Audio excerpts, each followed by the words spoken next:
Oh, it says have trouble. Oh, we're live. We're live. Just making sure my connection was good. High vibrations, everyone. Welcome to another episode of Bringing It Home with C. N. Smith. And this is a show all about things homeschool related, including news and information that have an impact on our children. I am your hostess, Christina Nicole Smith.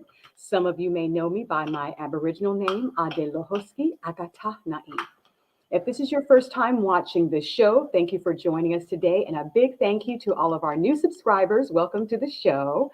I want to take a moment to thank every single person that supports the channel through Cash App.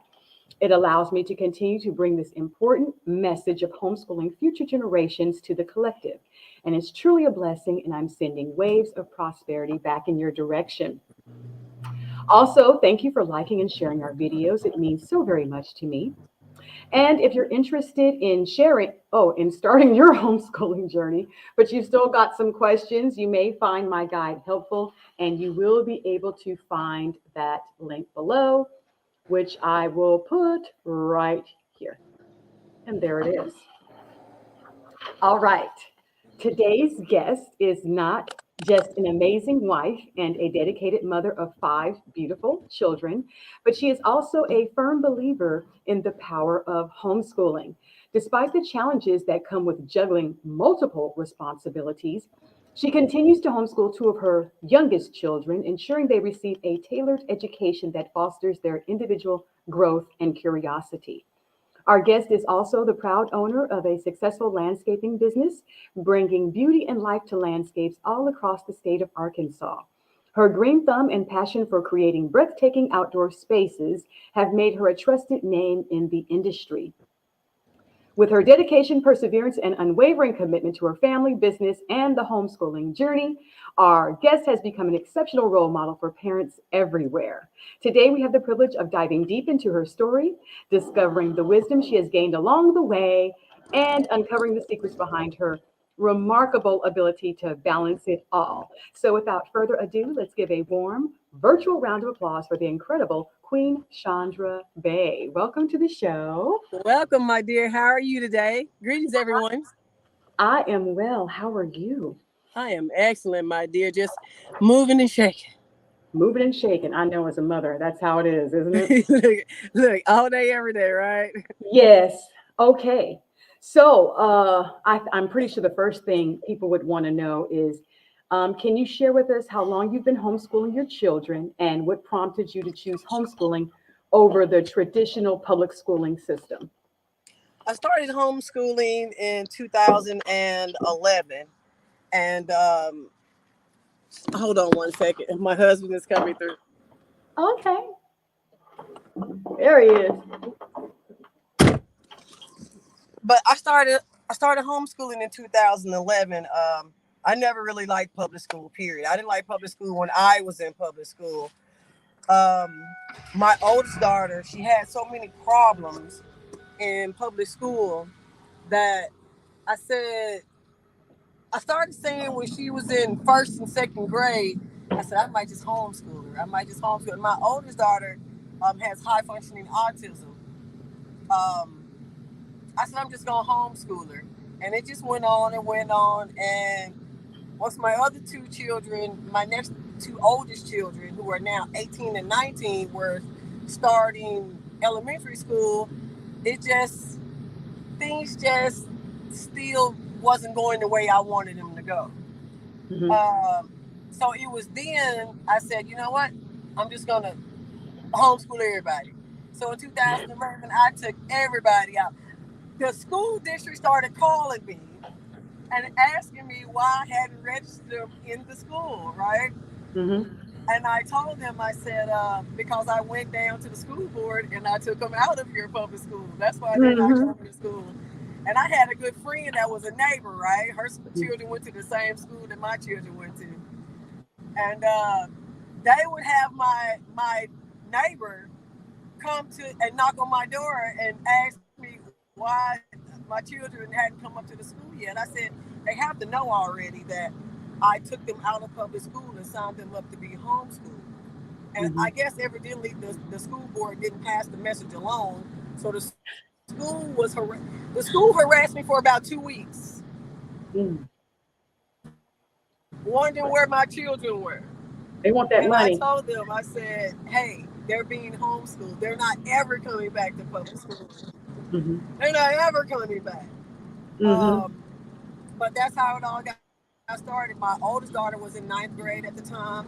My son was going into 2nd grade, and my 18-year-old, she's 18 years old now, she was going into 1st grade when I took them out and started homeschooling them. So that was in 2011, and here we are now.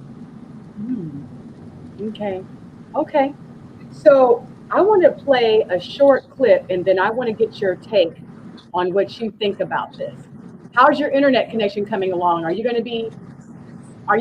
Because I see that you're driving. So are you going to be in an area? Oh, my internet is good. If you hear a loud noise, that's my. If you're hearing a loud noise, that's my truck. It's a diesel. All right, no worries. Okay, so I'm going to play this clip, the short clip. It's less than a minute, and I want your take on this. This is a woman sharing her view of the public educational system, and then let's give me your thoughts when we come back. The world's largest scam, the education system. In 1838, the concept of school was invented to train students to become skilled workers. So if they can teach your child how to sit still, how to focus, how to raise their hand and ask permission to speak all day long, they're preparing them to be the best employee in corporate America, keep the 99% of people down here, and the 1% will continue to get rich using you. They'll learn select ideas, they'll learn how to think, they'll work 40 hours a week for the rest of their life and live on nothing. They've got you. There's a specific reason they don't teach things like entrepreneurship, financial literacy, negotiations, and mental toughness, because then they'd be preparing you to be an entrepreneur, and that can't happen. Unless you explore and set the example for entrepreneurship, you, your family, and your household are part of the world's largest scam.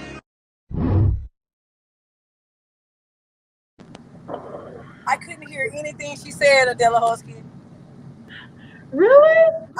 I couldn't hear anything she said. Is it a way you can play it again and turn it up a little bit? She sounded like turned all the way up. She sounded crackly. I saw the video, but I really couldn't hear it. That was turned all the way up. Okay. Yeah, and my phone is turned all the way up too. I could not hear it.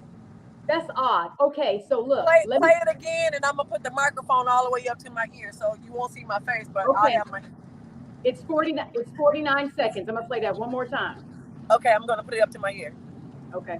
The world's largest scam, the education system. In 1838, the concept of school was invented to train students to become skilled workers. So if they can teach your child how to sit still, how to focus, how to raise their hand and ask permission to speak all day long, they're preparing them to be the best employee in corporate America, keep the 99% of people down here, and the 1% will continue to get rich using you. They'll learn select ideas, they'll learn how to think, they'll work 40 hours a week for the rest of their life and live on nothing. They've got you. There's a specific reason they don't teach things like entrepreneurship, financial literacy, negotiations, and mental toughness, because then they'd be preparing you to be an entrepreneur, and that can't happen. Unless you explore and set the example for entrepreneurship, you, your family, and your household are part of the world's largest scam. I heard it that time. I did hear it. She's absolutely correct. Okay, so she is absolutely correct. Okay, so when did you discover that there was a bit of a scam going on? I mean, those are her words. Believe it or not, I discovered that probably around 2007, 2008. Which is really when Big Mama started really talking to me, saying, take them babies out of that public school, you know? And it wasn't until 2011 I actually did it, but she's exactly right. Entrepreneurship is freedom. Entrepreneurship is thinking freely. Public school doesn't teach you to think freely. Public school teaches you to think the way they want you to think. You learn what they want you to learn. You learn it how they want you to learn it.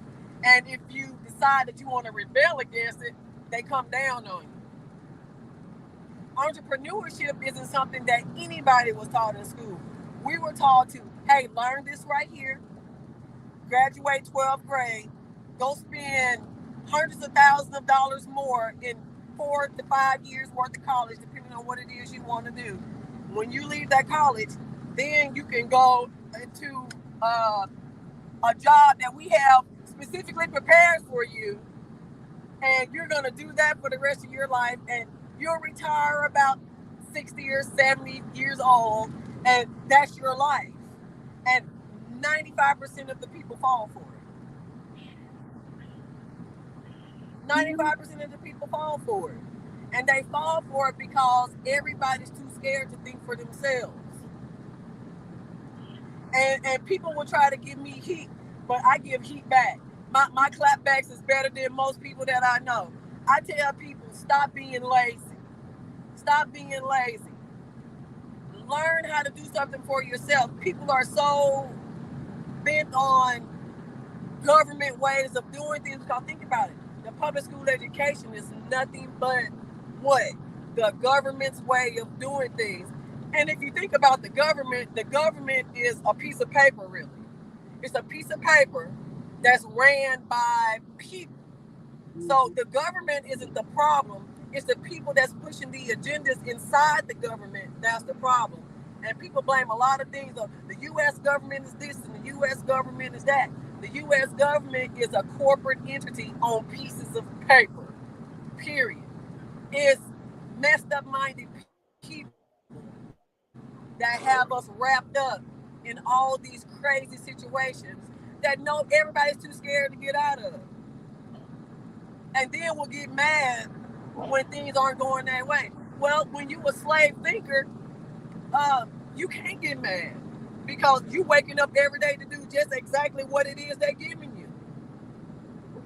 So take it. Because you can't leave it, because in order for you to leave it, you got to think differently. You got to want to be differently. Me, myself, my husband, and I, once we understood what was going on in the world, and we found everything out together.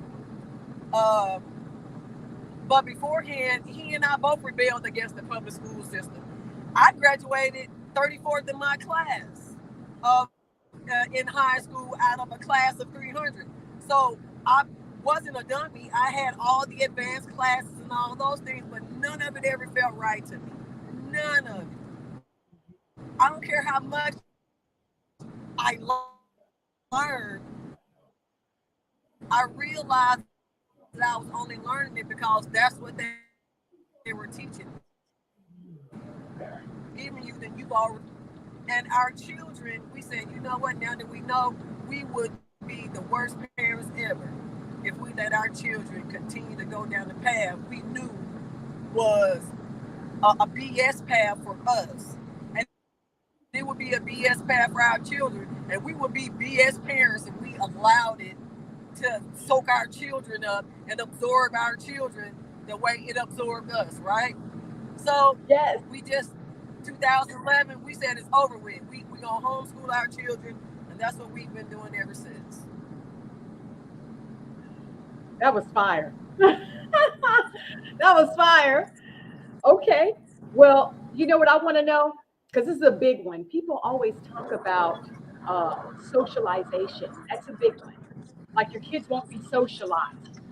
So, did you face criticisms from people in your circle, friends or family, about your children not being properly socialized if you started homeschooling?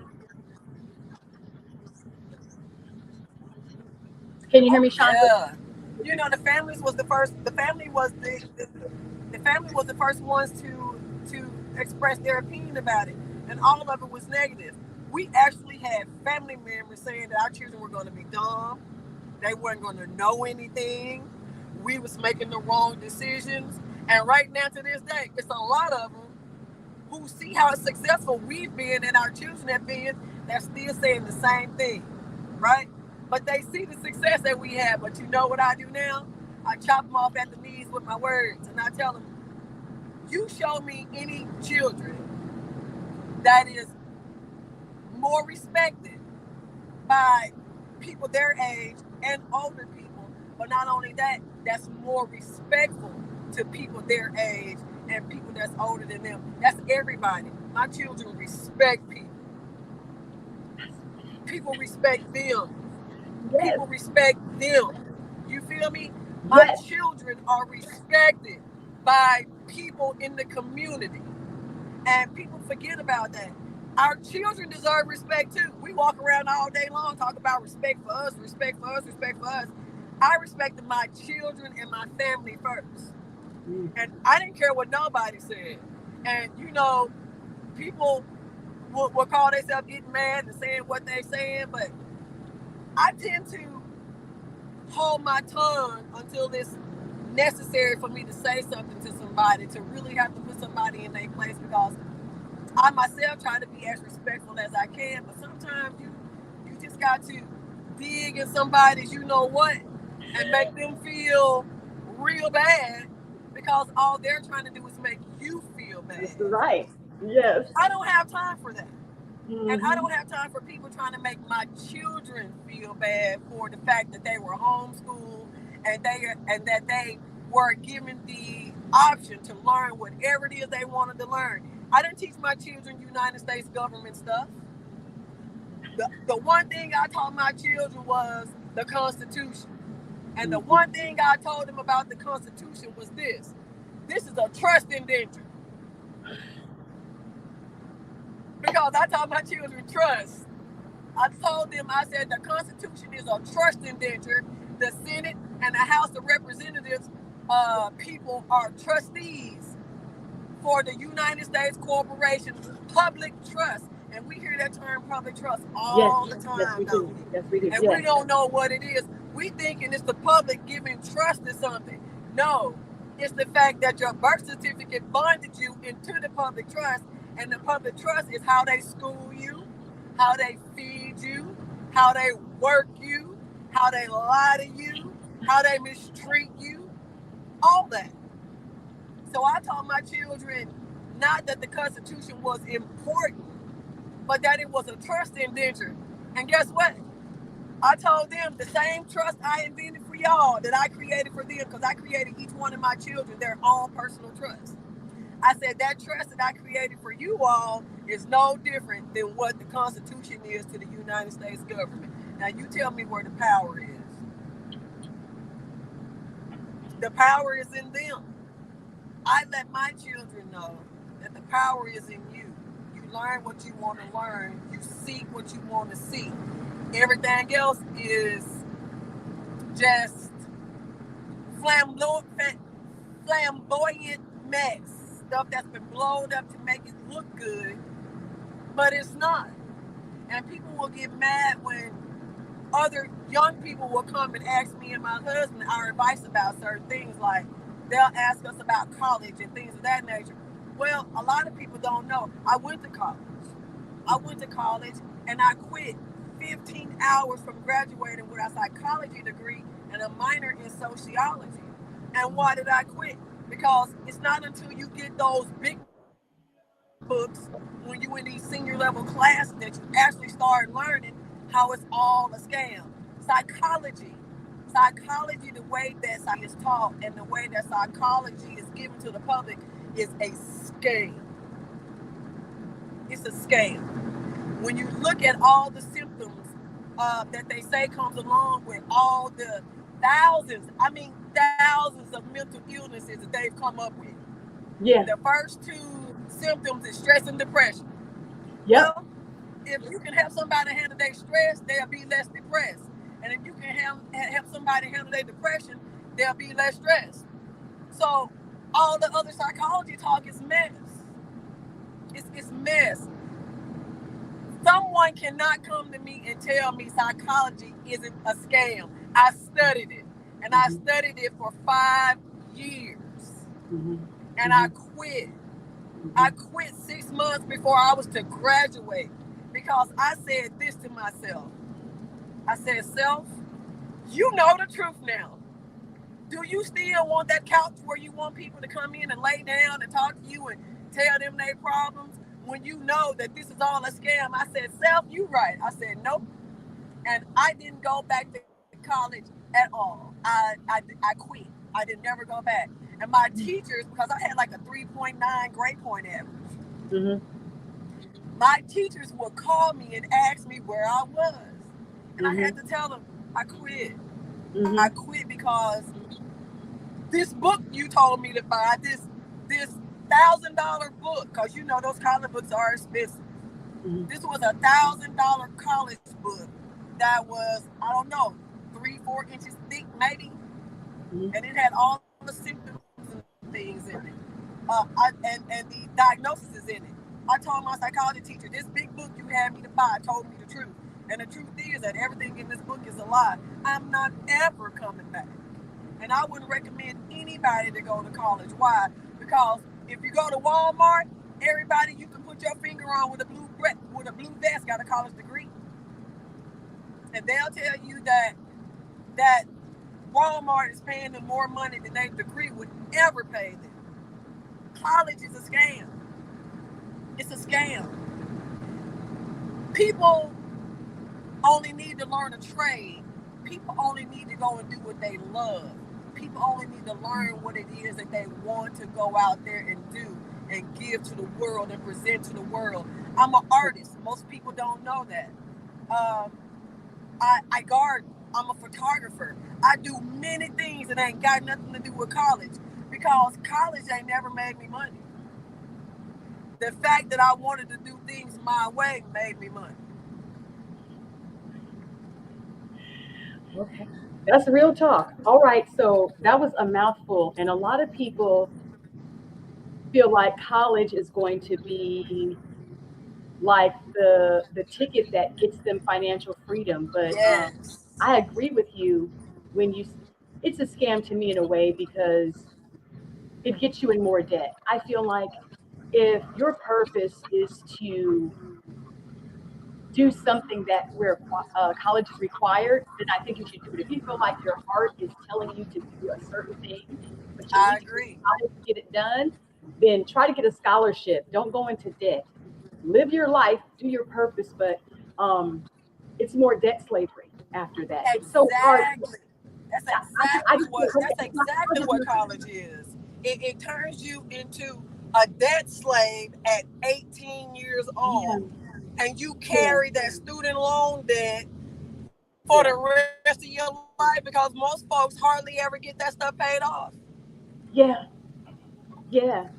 And that's what we're putting our children into. This is why I think uh, homeschooling is so important. I think, and this is why I wanted people to hear your story, because it's like a cookie cutter thing. Most people don't realize that the compulsory educational system is like a cookie cutter type method. Everybody just, you put your child in and they expect you to go and fall in line, and then, okay, you're going to go over here, and then you're going to go over here, like cogs in a big machine. And your kid can get lost in that. Your children can get lost in that. And a lot of times after Yes. years of schooling, they don't realize what they want to do. So then you go into college, then you still try to figure out what you want to do. But in the meantime, you're racking up debt. And then you end up like at 35, 40 years old, you're like, oh, I want to do this now. But then you have children by then. It's harder for you to really live your purpose. And that You're debt is financially still struggling, there. That debt is still there. and the debt is still there. So you may go and you may graduate from college, and you may say, well, you might start off making $40,000 a year. But guess what? That $40,000 a year goes up maybe what, $500 a year More than that, over the course of time. It interest. definitely ain't enough to pay off a few $100,000 worth of student loan debt. Right. And so, and the pay is not commiserate. So again, when you're doing an entrepreneurship, when you learn about that at a young age, it just feels like second nature. And so that, which leads me to the next Mm-hmm. about your children, because you're a successful entrepreneur and your children are, how do you fit that in? Because I saw your baby your youngest riding Yes. the car with you. So Yes. does she go on landscaping trips with you? Tell us how you incorporate your children's homeschooling into your daily business activities. How do you do that? Well, our children, we do take them out with us sometimes when we do our work. That's why my son is now he's 19, but he's basically out there doing all the stuff that we do now. We took them out with us when they were younger. Every once in a while they get a chance to see what we do, and we do it now. We called it a field trip. Is it any different than the field trips they took us on in public school when they took us to the sanitation department, Yep. or they took us to the museum and the museum person would tell us about their job and what they do, or anything like that? It's not any different than that. But not only that, we allowed our children to talk to other people who were doing their own businesses and running their own businesses. And I'm gonna say this: a lot of people give people who've been to prison a bad rap. Don't you know some of the most genius level thinkers have went to prison and come out? And a lot of the people that does landscape design and things that we do, a lot of these gentlemen, because it's a male dominated business. When we first started doing our landscaping and lawn maintenance business back in 2012, I was like the only woman in this crowd of men with my husband. There were no other women there. But now there are many women. There are many women out there that's doing what it is that I do now. But we took our children out there and we basically showed them and told them that, hey, this person right here went through this right here. They went to prison when they was 25 and now they're 35, and they've come out and they've been so successful that they're doing this and they're doing that. So you think about it, people who go to college aren't as successful. And I wanted my children to understand that going to college isn't the same success as you creating your own, because you're not creating your own in college. You're creating whatever it is that they want you to create. You're creating extensions to their system. You're creating extensions to their system and nothing else. You're not creating extensions for you and your children. That's right. So like with my gardening out here, I teach my children, I say, if you don't learn how to feed yourself, who gonna feed you? I teach my children, like, I told you that my 18-year-old went through McDonald's manager school. She basically schooled everybody in the McDonald's that was older than she was, right? To the point where they were jealous of her and saying things about her behind her back. And I told my daughter, I said, it's because you are a success. People want to make it seem like the homeschool students, like you said earlier, they don't have this awareness of with socialization. But my children saw people all the time. They were out doing things all the time. They try to put a stigma on homeschool because they want you to keep your children in public school. But public school ain't nothing but the trap for your children. It's the pipeline, remember? Yeah. It's the pipeline. Public school is the pipeline to prison. It always have been. Yeah. It always have been. Because it starts with our young men, which they are called dumb, because their minds isn't accepting this, I guess, this narrative that the public school pushes about the white man this and the white man that, and you were a slave, you were a slave, you were a slave, and anybody your color is a slave, and you'll never be able to do anything. You're gonna always need a pale skin to do something for you. No, that's a lie. I let my children know you are not a slave. You are not black. There's no history of slavery in your family. You are indigenous. Period. Period. And I take my children out and I let them see how the indigenous do it, which is people that look like us. And we have white friends where we go and we have them to talk to them, and they tell them about how they're successful. These are entrepreneurs we're taking our children to. And like I was saying about my daughter, who's now 18 and a manager at McDonald's, I said, now they want to talk bad about homeschool children. I said, but you came in and you schooled the whole McDonald's corporation. And we don't even eat McDonald's. We stopped eating McDonald's so long ago. It's crazy. I said, you came in and schooled them, and you showed them that I'm a whole lot smarter than I look. And they didn't like that. The adults at her job didn't like that. But I told her, I said, you successful and you're going to continue to be successful. You don't have to get mad about it at all. Remember, this first job of yours, which is her first job, is just a stepping stone. My oldest daughter is over the environmental services department. They'll say it's janitorial, but she's over the environmental services department at a Marshall's. You know, Marshall's is a TJ Maxx affiliate. Right. And she has, you know, she has a high functioning autism, but she has this thing with organization and cleaning things. You know what I'm saying? So I was like, that's the perfect thing for her. And she loves it. My son, we has these big John Deere zero turns, right? My son learned how to drive this John Deere zero turn in 5 minutes. I still ain't learned how to drive it yet. You feel me? Just anything that we teach them, anything that we show them, anybody that we expose them to, that gives them what you call it, verbal cues of how to do things and ways of doing things, they absorb it right into their head. And then the next thing you know, they're demonstrating it. And it's no different with my 9-year-old and my 13-year-old. I let my children learn what they wanted to learn. I didn't force anything on them. And as they got older, I would tell them, well, you know, go check this out. Go check that out. Tell me what you think about that. They so independent-minded. And that's what you want. You want independent-minded children. If you don't have independent-minded children, they're going to be on that pipeline. They're going to be on that pipeline. Your daughters, your sons, they're going to be on that pipeline. And that's what homeschooling is. It's like you just allow your children to be free thinkers themselves.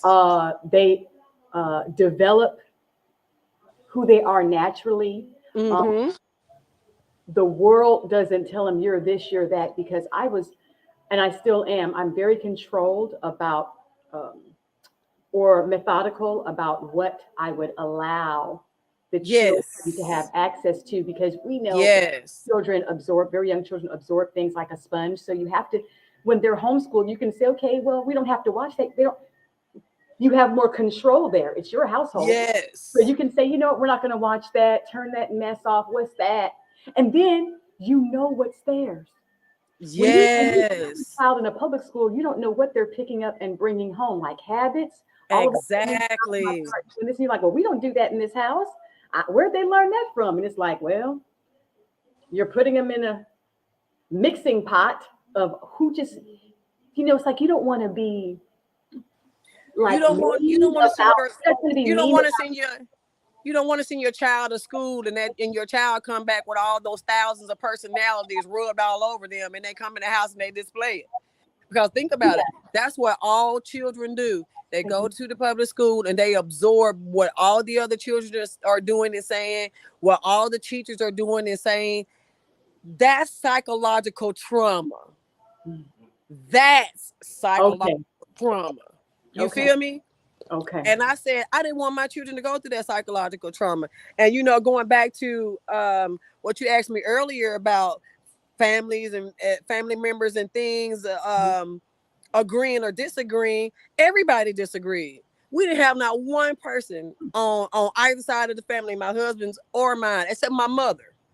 Okay. That agreed with what we were going to do. And here it is now, 12, almost 13 years later. And my children are some of the best people you can see. But you still have people that would say crazy stuff like, well, you know, like someone asked my husband about, I don't know how they got on the conversation, but it was about talking to yourself. So the comment that he got was, you know, it ain't good to talk to yourself. You know, that ain't good. And my husband was like, how you figure? Maybe if you go and talk to yourself a little bit more, you might be able to resolve some of the issues that you have, instead of trying to say that when a child is talking. Think about it. We all talk to ourselves as children. Yeah. And it wasn't until we started going to public schools, people would say, "Oh, don't talk to yourself. That ain't good. People think you crazy." Well, guess what? Queen Chandra Bey want them to think that she crazy because I talk to me all the time. Mm-hmm. And me will tell me when I'm wrong, and Mm-hmm. me will tell me when I'm right. Mm-hmm. Me will tell me which way to go. That's the best way to go. And me will give me that danger alert in my head when I Yep. don't need to go down this path right Yep. here. Well, people don't like that because they want to be able to tell you what to do as it Mm-hmm. pertains to your children. So I had to tell people, I ain't never once told you about your children or what to do with your children or how to tell your children to do this, that, and the other. Right? Mm-hmm. And I had to tell folks this. I know more than you. So how can you tell me how to do anything with my children when I see what your children do? And your children is going ham on the corner. They're going ham at school. Hell, they're going ham on you at home. Anytime an adult tell you they had to fight their teenager because their teenager was doing this, that, the other, and they didn't like it, and they told the teenager that they need to stop, and they had to fight them, that's a problem. Yes, it is. My children don't even know what a whooping is. Mm. They don't know what a spanking is. None of that stuff. Mm. Because I learned a long time ago that you don't need all that stuff to get a children to go in the way that the child should go. Not the way you want the child to go, because that's selfish. Mm. The way that the child wants to go. So I help my children go the way that they wanted to go. My son said he wanted to do construction. He wanted to build things. Mm-hmm. Well, we do landscaping and lawn maintenance for a construction company. We do work for a builder. So he's getting a chance to see firsthand remodeling, building from the ground up. Not only that, my husband and I have those skills, so we show it to him as well. Mm-hmm. My daughter Zaya, the one that's the manager of McDonald's, she has just always been ahead of her time. She schooled me when she was 4 years old, and this is what she said to me. I'm teaching her numbers, right? She Yeah. learning numbers. Yeah. And she said, she's 4. Mm-hmm. She said, "Mama, you know what?" I said, "What, baby?" She said, "There's really only numbers 1 through 9." She said, "Everything else is just a combination of those numbers." And I just looked at her. I Yeah. was like, "You know what?" I said, "You exactly right, little baby." Yeah. I said, "You are exactly right. Just genius. Just Mm-hmm. always been, my children have always been ahead of the game. And Mm-hmm. if you're not teaching your children how to be ahead of the game, you teaching them how to be behind and be a follower. I want my children to be leaders, not to be leaders to have followings themselves, but Right. eventually they're going to have children, Mm-hmm. and they're going to wonder, how do I raise my children? How do I teach my children where they already know now? They already know. And I think I have the best children I've ever seen. And I'm not saying that because I'm their parent. I'm saying that because they are great people. They grew into great people. What do you say to people who, uh, because you almost had a major in psychology, so you went through the whole. Mm-hmm. What do you say to people who have mindsets that say, you know what, I'm not a teacher. Like, I don't know how to teach my children. Um, I don't feel like I'm equipped to homeschool. What do you say to those parents? A lot of people said that during the COVID lockdowns, didn't they? But didn't everybody end up having to teach their children at home? Yep. I tell them this. I be no holds barred with people. You have to be. I Mm-hmm. told them this. I said, either your child is going to be able to learn from you, Mm-hmm. or your child is going to be able to learn from the system. Mm-hmm. You see what system learning has done to our people. Mm-hmm. System learning, integration, whatever you call it, has done nothing but made our children unequipped in their minds to do for themselves. But if you teach them how to do for themselves, it's not even a question of whether or not you can teach them, because guess what? They're going to start teaching themselves. which is Yeah. exactly what my children started doing when they got around 11 to 12 years old. They literally started creating their own homework. They started doing their own homework. All they would do is go and find out whatever it is they wanted to do that day. They did it and they came and showed it to me. And I went over it. And that way I got a chance to see what it was that they learned that day. And I mean, my children were learning all types of stuff, ocean animals. They were learning about different countries, just anything that you can think of that's positive for somebody to learn about.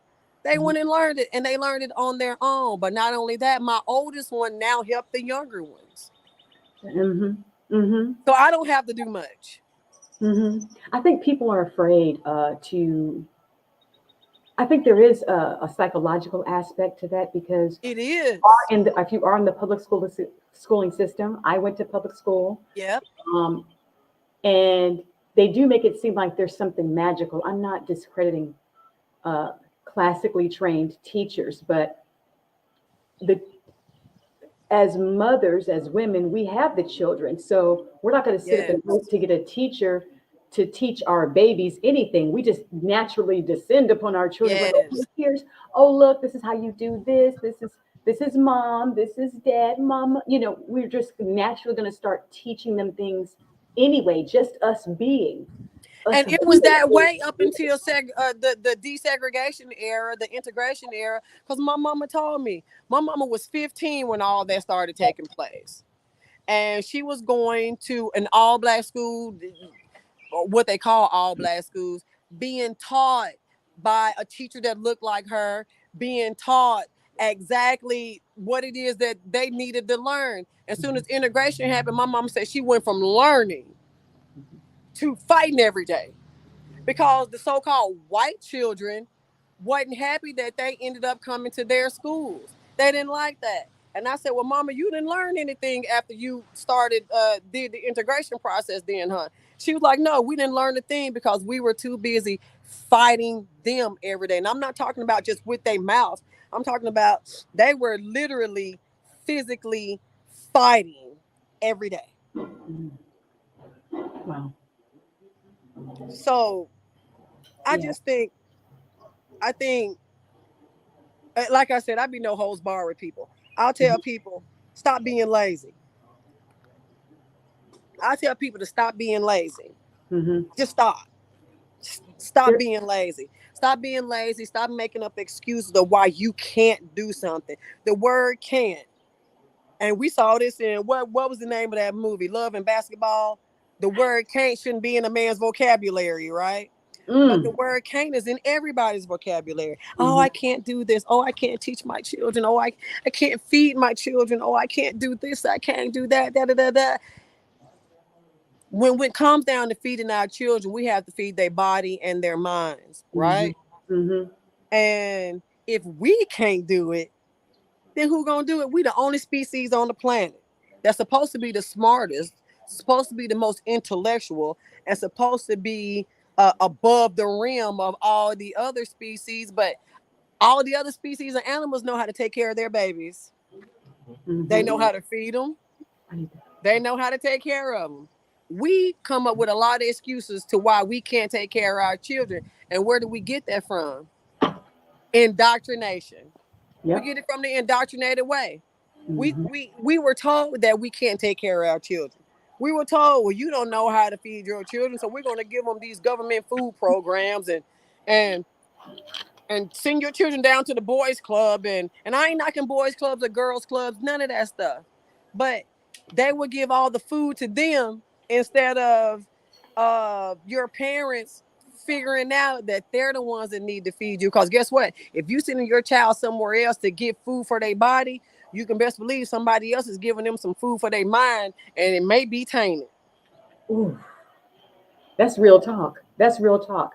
Um, I think this is why I really appreciate your candor about your perspective as a homeschooling mother, because it really is, homeschooling really encompasses all of those things. People think you're just doing academics, but it's not that. You have to, As a parent, you're going to have influence on your child's moral compass. Yes. That includes how they view themselves, self-esteem, Especially how self-awareness. they view themselves. That's so important because I went to public school. You went to public school. We had to unlearn. We were taught so much stuff, Yes. like how we were supposed to view ourselves. I'm telling you right now, and I tell people this all the time. When I was like second or third grade, they tell us America's a big melting pot. Everybody is Yes. somewhere else. And I was like thinking, so I had this project, like I was in second or third grade. I went to a mostly, white school. Mm-hmm. And so they said, okay, just do like a little figure of yourself. And I, used the brown construction paper and stuff, right? And they said, okay, say on the abdomen part, write where you're from. And everybody was writing in the class like, oh, I'm from Germany. I'm from this place or that place. And I was like thinking, well, where am I from? Yes. I could think, I was like, well, I don't know where I'm from. Oh, well, I know I'm from here. So, and I felt bad for writing, oh, I'm just from here. Like that's nothing. Yes. Backward, but I'm 9. I don't, you don't know. I was thinking those same things when they were saying those same things to me in school. I was like, shouldn't I be from somewhere else? I was so distraught. I came home and I was like, Mom, where are we from? And she was like, we're from here. We're from here. Exactly. And then else, you know right? how they really got us? You know how they really got us? When they asked us to do family trees. Yeah, you think you're... They would have asked us to do the family tree, and we can't go back no further than grandma and grandpa. Look. And then the little white children would come in, and they got great grandparents and great grandparents and great grandparents, and they going back just hundreds and hundreds and hundreds of years, and we can't go back past grandpa and grandpa. As a child, I realized how that was a problem. Yeah. I realized how that was a problem as a child. Well, that's why I encourage people to not only, this is part of homeschooling too. Your family history is American history. Yes. Start there. Let's go down the line. Let's find out what our ancestors were doing. That is American history. I found some amazing things on my tree, and these are the things you can teach your children. Even if you feel like, well, I don't know algebra, whatever, that's okay. If you feel like you want your children to learn algebra because they need that, there's ways to do that. There's so much free information on the internet. It is. Fret over those things, especially if your child wants to go into that. So I think it's more of a psychological hump for parents, mothers and fathers to get over, to feel like they can do it. Like I told you in the beginning, it's a psychological psyop. Public schools was a psychological psyop against our people. And the only people that really started seeing that was our generation, people that are me and your age. Some of us started seeing that when we started going to school, and we rebelled against it. Most of the young men that's our age rebelled against the public school system. Mm-hmm. Yes, they did. And Chief Rod Hayes talks about that as a reference. Oh, does he? Yeah. Chief Pontiac, shout out, dear brother. Chief Rod Hayes, the chief. Okay. The most realest person I ever met. Let me tell you something. We just started. I found Chief Rod this time last year. Mm-hmm. So in this time last year, it's been one whole year. And I'm gonna tell you something. He has given my mind more information than any book or any one person in this whole world. Mm-hmm. Period. In 1 year, he blew my mind. The first video I saw of him, I mean, he blew my mind. If I could give him $1 million right now, if I had it, I would, because he truly expanded my reach in here. He truly expanded. Mm-hmm. And if anybody out there thinking that ain't what he did, or that's not what he been doing, well, I don't know what to tell you. But if you against him, then you against me. Then I guess we enemies, because he has done tenfold, gave us the goods. He done gave it to us tenfold. The way he broke down, what was it? The way he broke down catchphrase more about a month back, I was like, man, if my father only knew. Because my father told me all my life that we were Moors. I'm 46 now. My father is getting ready to be 77 or 78 or something like that. And all my life, he said the same thing. We're Moors. Because see, my great grandfather and my great grandfather on my father's side were actually born in Morocco, Africa. And when they came here, my father said this: they married indigenous women. Now, don't that sound just like what Chief Rod said? That sounds exactly like what he said. So when he said that, when Chief Pontiac said that, I said, that sounds exactly like the story Daddy told me.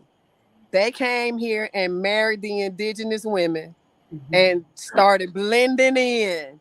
And I was like, wow, that really hit home, because that is exactly what my father said happened with my great grandfather. Wow. Just, you can't make that stuff up. You cannot make it up. This is why it's so important. People, instead of just believing, instead of just believing what the school system told you, it's important to do your own family tree. Like I said, I didn't, what got me, because let me tell you what got me interested in history. Once I started seeing myself in it. When I was a child, they teach you all these things, that you see faces that don't look like yours, and these are the ones that are doing all these things. And Yeah. I remember the first time I was in high school, I was in 10th grade, and they showed us the movie Glory. Yes. Now, and when I saw that, I was like, what? And so that's what got the history bug going, because before, my dad is a history buff, but that really got me like, oh my, I didn't know that. And I have to agree with you. Were fighting in the Civil War. That movie was played for me in high school as well. That movie changed my mindset. I agree with you. Yeah, and so then from then on, and guess what? I found out I have a Civil War, an ancestor that fought in the Civil War for the Confederacy. See? For the Confederacy. That's interesting, isn't it? Yes, and that's a whole different story by itself, because now we're finding out more things about what the Confederacy really was. Yes. And I also found out I have an ancestor who fought in the Revolutionary War too. Wow, interesting. Yeah, and was designated as a free person of color. Yes, That's a whole. Most of my people, I asked my mama, I said, when did our people start calling themselves black? My mother was born in 1950. I said, when did our people start calling themselves black? My mama said, when we entered public schools, when the integration process happened, was when our people started being called back. Because my great grandfather was called the Geechee by the Pulaski County, Arkansas. Little Rock, the capital of Arkansas, is in Pulaski County. My grandfather was best friends with the sheriff of Pulaski County in the 50s and the 60s, right? Mm-hmm. The sheriff called my grandfather the Geechee. And that didn't really hit home either until Chief Pontiac said what he said. And I was like, wow. Explosive. So they know, these people, they know. Oh yeah, they know who we are. And they know. And we don't know. Yeah, and this is why it's important for us to be really teaching our own children, homeschooling our own children, because I didn't know anything about slavery. My family wasn't telling us we came from slavery. I didn't know anything about that until I went to public school. I was traumatized seeing that mess. Yes. I was traumatized. I was like, what is this yes. mess? And I had to run home and ask my parents about that too. I was like, were we that? And I said, well, my mother said, well, My grandmother was a sharecropper. That's all I know. Yes. My grandmother was a sharecropper. I mean, that's it, but I don't know anything about all that. But my grandmother, my mama, was a sharecropper Yes. in Alabama. That's all I know. So we need to see and hear about these, what our families telling us, because they'll tell you the truth. I mean, you know what I'm saying? So this is why I agree with my grandfather. My grandfather passed back in it was either 2016, 2017. The year is escaping me, but it was a few days before my mother's birthday. And but from 2011, when I started hearing this more stuff and this indigenous stuff, I started grilling my grandfather. And one day my grandfather just broke. My grandfather was 88 when he died, when he transcended. I grilled him. And one day he just said, and I'm just going to say exactly what he said. He said, "Damn it, Chandra, it's all true. But what can we do? What can we do about it? It's all true. We are the indigenous people of this land. It is us. But what can we do about it? They took everything. They call us black. What can we do about it?" I said, "Grandpa, I'm gonna do something about it." And my grandfather said this, and it hurt my feelings when he said it. He said, "I'm a black ass nigger, and I'm a die black ass. I've always been a black ass nigger, and I'm a die black ass nigger." I said, "Grandpa, no, you not. You not gonna die a black ass nigger." And he did not die that way. He left here knowing that his granddaughter knew exactly who her people were. And to top it all off, when I started hearing the stories that my mother said that my great grandfather, the Geechee, told her, and my great grandmother, which they called Madia, told her, our people owned everything. They had their own farms. They weren't sharecroppers. They had their own stuff. They had their own land. yes, They yes, they everything. They do. owned their own buildings. They Yes, they owned their do. own my grandfather had a general store and everything in the 50s and the 60s, a bit before he transcended. And I Mhm. asked my mama, I said, "Where is all that now? How is all of that not around?" Because didn't nobody want to be bothered with it. Why? Because they integrated, put everybody in public schools and told them they had to start doing public stuff. And didn't nobody want to go and raise the chickens. Didn't nobody want to go and grow the corn. Didn't nobody want to go and grow the okra and the tomatoes. Didn't nobody want to go and start their own entrepreneurship, their own business. Didn't nobody want to do that You want to because work for the the people. government said, well, I'll pay you more if you just go and do this for me for 8 hours."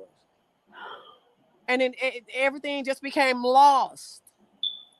Everything just became lost. He broke down one day and just said, "Damn it, Chandra, it's all true."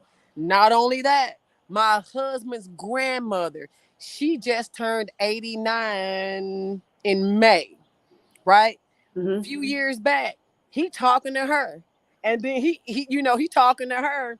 And maybe she took it as he was grilling her. She said the exact same thing. She said, "It's all true. It's all true." But they didn't do anything about it. Our parents didn't do anything about it. So it's up to us. It's up to us It's like to change it. it's like a rebuilding. And this is A straight reconstruction. yes, and people don't. And it start. Somebody has to do it, and it has to Yes. start now. And people need to realize that it's not. It's it's all encompassing. It's that Yes. serious. It's like it's that serious. And you're right. You cannot be lazy. You cannot afford to be mentally lazy. And we'll attack each other like we don't have fear when we attacking each other. But you got fear. Shouts out to whoever said they got family in Rolling, Arkansas. So do I. We may be family. I guess that's Platinum and Gold TV. I got family in Rolling too, my friend. My family's from Panky, if you know where Panky is. Um, but it's up to us because when they integrated, they ripped us out of our standard of living. They ripped us out of our standard of what we knew was life, and we started wanting to be like white people. And We're not, that's nothing against white people, but I don't want to. I don't want to be like them. I want to be like what my ancestors were. Western, it's Western, so-called Western culture. It's it's a new kind of It's a mess. assimilation. It's a new kind of assimilation. You just absorb. You Yep. you tell It's a mess. you tell the indigenous people this is what civilized. This is what civilized is. This is what you know. Don't do the booty shaking. don't don't beat that drum over there. Okay. Oh, and you're spiritual. What's that? You sisters don't move them hips like you do because we don't want y'all mesmerizing everybody. Don't move them hips like that. We y'all gonna have everybody mesmerizing under your spell with the move of them hips because sisters got it. I don't care what sister you are, you got it. I don't care how you think you look. I don't care what you think your size is, whether you're micro skinny or you large and in charge. You got it. Yeah. Period. The world wants you and the world wants to be like you. Our men, the world wants you and the world wants to be like you. Period. And if they can keep us all separated from wanting each other, that's the game. The game is to keep our men and our women separated. I know. Period. It's to This keep is them separated. It's to keep them separated so we won't wreck shop around these parts. You know, we have clients, and most of our clients are so-called white, right? mhm. And they absolutely love me and my husband's relationship. I mean, absolutely love it. I have friends, which I don't have too many people that I call friends. Um, I'll say people that we know. We have people that we know um, that'll say, you know what, you and your husband is just a well-oiled machine together. Y'all are just a well-oiled machine together. I said, yeah. I said, sometimes it get a little rusty, but we put a little WD-40 or some oil on it, get the squeaks out, and we start back going again. You know what I'm saying? Mhm. But Yeah. we have to look at our men as the ones that's going to protect us and lead the way and clear the path of Yes. the obstacles that's in front of us. And our men has to look at us as the ones that's going to make the world ours because Mhm. we the only ones that can do that. We the only Mhm. ones that can do that. And right now, our sisters are so against our men, and our men is so against our sisters.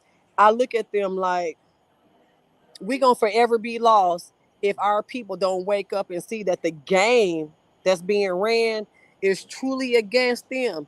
It's truly psychological warfare. And the Mhm. reason why it's psychological warfare because they don't want Delahosky to have a husband.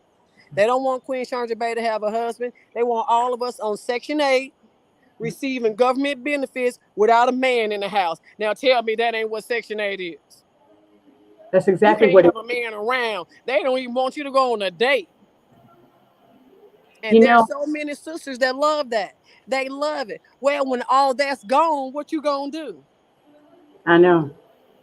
You What bet. what what what man gonna want you after you done sit back all these years and kicked your man to the side because somebody that don't look like your man told you he better not be in your house if I'm paying your rent. Well, if your man was paying your rent, that fool that's telling you, hey, that man can't be in your house because I'm paying your rent would be telling that fool that's saying that you can't be in my wife's house or my woman's house because you ain't paying her rent. I am. Mm. It's time for you to leave.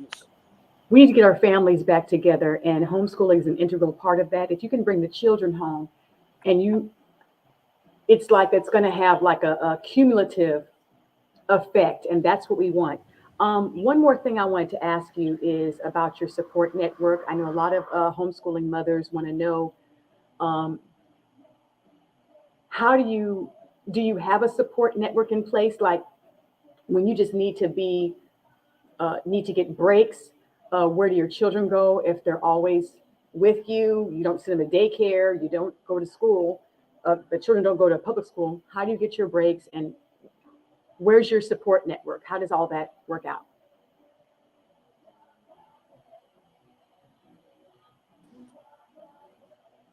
Internet connections, right? Yeah. Do you want me to re-ask that question? Do you want me to Well, you know, they always mess with it. They always mess with the videos when they get good, right? Yeah. So do you need to I didn't hear the last question. It went all the way out. okay. So my last question was, what is your support network like? Did you have to, because you said you didn't get a lot of support when you first started homeschooling the children. So did you build a support network over time when you needed to take a break, you and your husband needed to take a break? Or tell me how that Our works out. support, I'll need breaks our sometimes. support system was us. Our So you support and your system was husband. us. So you don't have Yes. like an And external, my like and your my mom? mother, Okay. my mother and his mother. But other than that, it was us. But you Mm, know what? We liked it that way because there's no other influences on what it is that we were doing. There was nobody to come in and say crazy things or to say they didn't like this or didn't like that. Our mothers accepted what we were doing. okay. Our mothers accepted it. So our support system was us. And I'm gonna tell people this: you don't need an outside support system to do what you know you need to do in house. Mm, okay. In house, you build that support system in house. You don't need another support system outside. Okay. Okay. Mama, you trying to get look, Mama. No, I ain't trying to get in there. My mama done walked outside. But no, we didn't we don't we were our own support system. Even right now, we're our own support system. We do everything ourselves. We created our own family trust back in 2012 because we was like, we're not gonna leave here and leave our children with nothing. And Mm-hmm. we pay cash for everything. So when if we transcended and pass this life right now, our children not gonna be left with that. They're gonna be left with assets and quite a bit of it. You Because know we what? got expensive equipment, we got a house that's almost paid for, we got vehicles that's completely paid for because we pay cash for them. You know, everything we do, we did off the fact that we needed to be the best support system we needed to be for our children. And that was in the fact that we needed to leave them something other than debt and hard times. Okay, okay, listen, that's a very, very good point. Like the financial literacy aspect. We're Yes. probably gonna have to bring you back so you can help people with that. So we can Oh, ask questions about that. hey, you've been great to me, Odella Hosky. I'll do anything you need me to do. I really appreciate that. Let me see if there's any questions that anybody may have because I have My mother probably. said, hey, Mama said, "Hey," till I said, "What's up?" yeah, What's up, Mama? she's trying to hide from the camera. Oh, she don't need Don't to. tell everybody she got a little bit of Beetlejuice hair at the moment. Okay, then maybe she probably might not want to get on. That's why. Anybody have any questions? Because I have one more question for Queen Chandra. So I'm going to wait just a few seconds to see if anybody needs to type a question out. And everybody, grow your own food. I'm finna pan around to one side of my Thank you. garden. I love that. That looks I gorgeous. don't know how well the camera's showing it. It's showing it. Peppers, tomatoes, corn. Hey, Ooh, peppers. here's those famous grapes I Oh, keep yes. putting up on YouTube. You see Wait, them? go down a little bit more.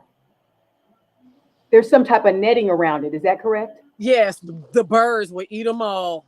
Oh, okay. Let me raise the netting up.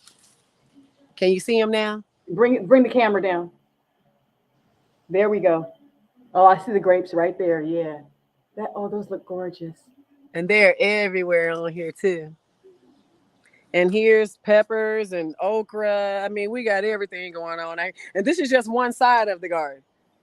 This is just one side. So people grow food, grow Mm, your own food. Because if y'all ain't been into the grocery store lately, it's worst case scenario. It's yes, worst case scenario in the store. yes, it is. If I get another avocado that's rotting on the inside, I'm gonna have to sue somebody. Considering these avocados is what, $1.50 a piece now? They're trying to charge $2 a pepper out here. It's ridiculous. $2.50 a pepper for one piece. Wow. Y'all know Yeah. what? If y'all come this way this summer, let me know so y'all can come down here and pick out of this garden. Because it's going to be, I'm going to say this to you too. You see how big everything is, right? Yeah, yeah. This stuff has only been in the ground for 5 weeks, and most of it was from seed. Mm. That's some fertile soil. That's some good soil. And I created my own soil over the course of the past 4 or 5 years. You know, I just been growing on top of it. But this year I decided to grow, you know, put bricks and stuff in and grow inside the soil that I created. And just I'm getting mammoth size food. I don't use any type of synthetics. I use Job's Organics and fish fertilizer. I've heard a joke. Period. I've heard a joke. That's it. That is all I use. And I'm just mind blown. Majority of this stuff has only been in the ground about 5 weeks, and it's as big as other people's plants that's been in the ground for months. So we having a very successful garden year. If Okay. y'all in town this summer, if y'all happen to come to town this summer, you come eat you some of this butternut squash and some of these tomatoes and stuff. That's what I want. Take I it want back some to Cali butternut with squash. you. That's my And favorite. you get it for free. I want to ask you one more thing, and then we'll close things out. Okay. If you could, you kind of touched on this a little bit. Maybe you could just elucidate just a little bit more. If you could design your ideal homeschooling curriculum, what subjects or learning experiences would be at the top of your list?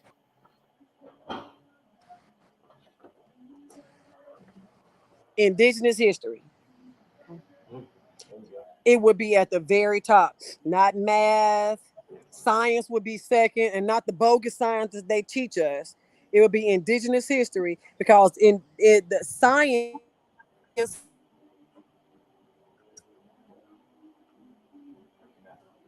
Mm-hmm.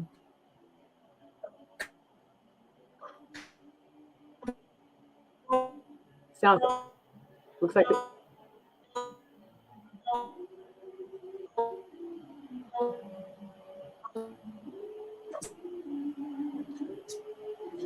guess we're just waiting for our internet connection to kind of the internet connection's a little messed up. But the question I asked was, if you could design your ideal homeschooling curriculum, what subjects or learning experience would be at the top of your list?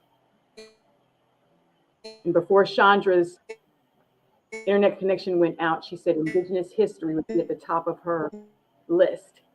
So let's see if the connection kind of recycles here and see what happens with that. Oh, we lost Chandra.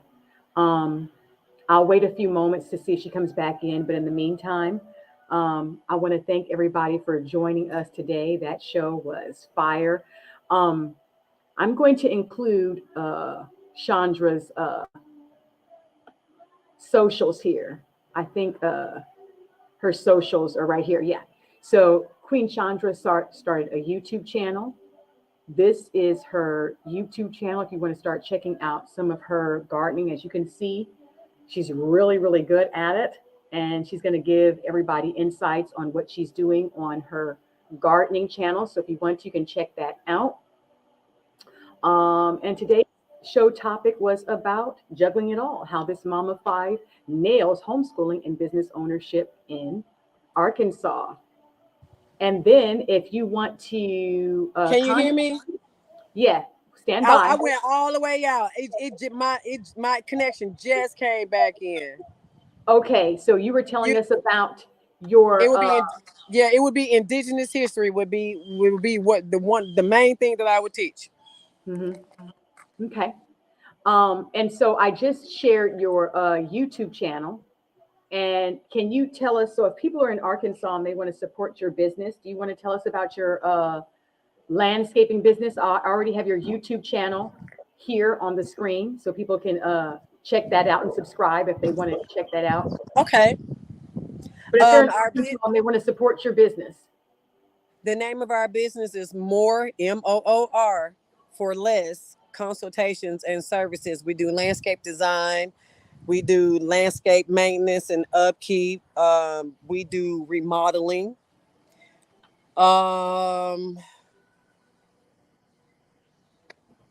Anything has to do with inside or outside of a property, whether it's a building or house, whether it's the grass, we do it. We cut down trees, all that. So is this it? Is this correct? Did I get that correct? Let me see.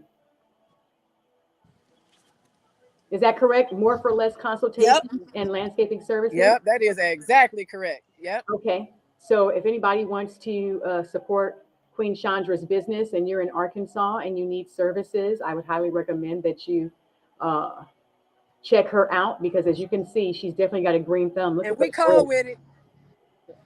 We call with it. Right now we service between 43 and 50 properties a week. So we got a lot of business. We I got a lot heard of that. business. I heard that. So, but we've been doing it now for 10 years. So it took a while to get up to that steady pace. And if there's anybody out there that's wanting to do the exact same thing, it takes a while to get to that steady pace. But if you can make it past your 5th year, it's a home run after that. Because Mm, most businesses shut down within right at the 5th year because they say it's just not working for them. But we don't take no for an answer, and we trying to teach our children something. So if we decided that we were going to be quitters, then we wouldn't be able to teach our children to be the warriors and the soldiers and the people that they needed to be. You can't quit name in my vocabulary with anything. I heard that. And on that note, I do appreciate you coming on as a guest today. You brought a lot of fire. I appreciate you so much. For those out there still watching, if you want to be a guest on the show or you need to contact me and you have questions about homeschooling, you can contact me here at the link on the screen. And as always, I appreciate all of you for watching. Queen Chandra, it was a pleasure having you on the show. Thank And you so much, my dear. Thank you for inviting me. Tell your husband, thanks for inviting me. I shall. And he heard that. He's sitting right we here. appreciate we really appreciate you all. Just, and we've never even met in person, but the thing about it is you don't have to meet in person to automatically have a connection with someone. And we just connected from day one, as well as I did with Sister Reiko L. Just connected from day one. So I appreciate you all. I appreciate you all giving me a chance to talk to your people. And thanks everyone that watched, and thanks for everyone that'll watch in the future. I heard that. Okay. And we will all see you next time on Bring It Home with C. N. Smith. Take care. Bye-bye, everyone.